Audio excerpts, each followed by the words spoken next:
Good evening. We're today in August 1st, about 1:40 a.m. in the morning. And today is a segment called Fashionably Late. Fashionably Late. But why? There's been some news coming out as of late for Nintendo Switch 2, perhaps. Yeah, stick around, please. After the jump, of course.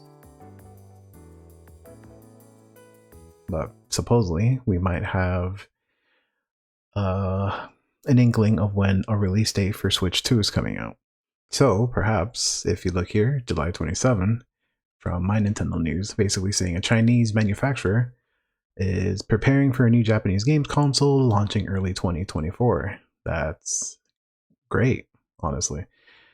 From PixArt, who provided the SOE powering the Nintendo Switch Joy-Cons, and other parts for the Nintendo Home Council, says in its latest financial report that they will be busy manufacturing components for a brand new console from a Japanese company that hasn't launched a new system in years, which is set to release in early 24.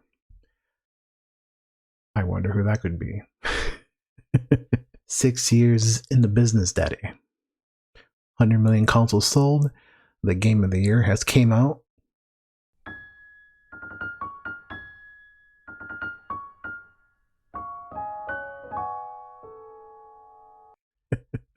This might sound small, I'm so sorry.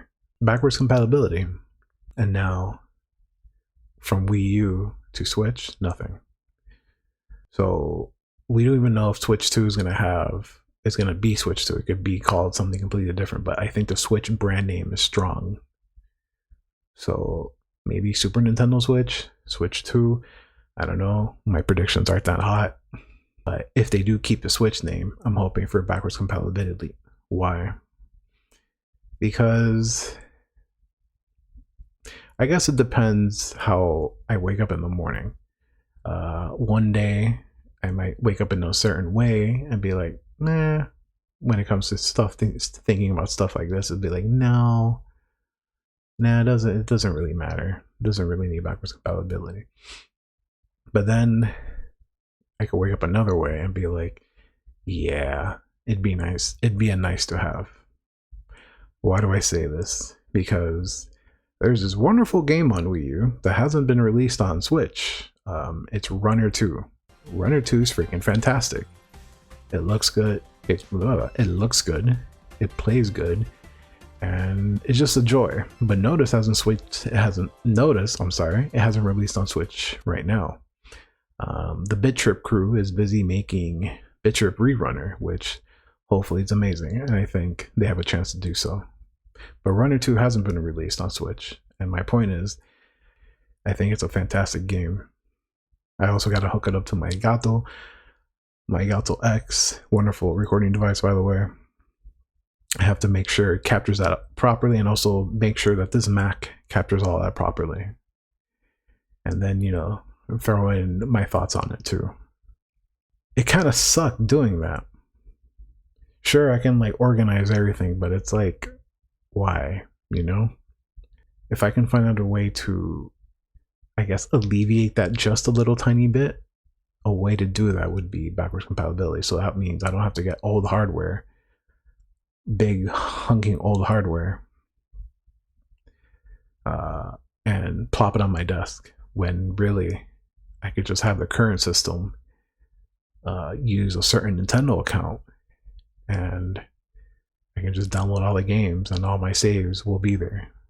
Enjoy my old games while waiting for new games on Switch 2. But Switch 2 or Super Switch, whatever you want to call it, the next gen Nintendo console. Launch titles could be another video for another time. But yeah, that's my argument for today.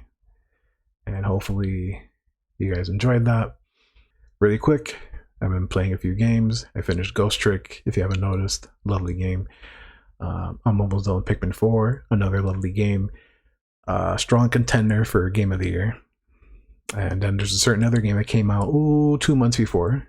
I think you know what it is. But I'm nowhere near with that.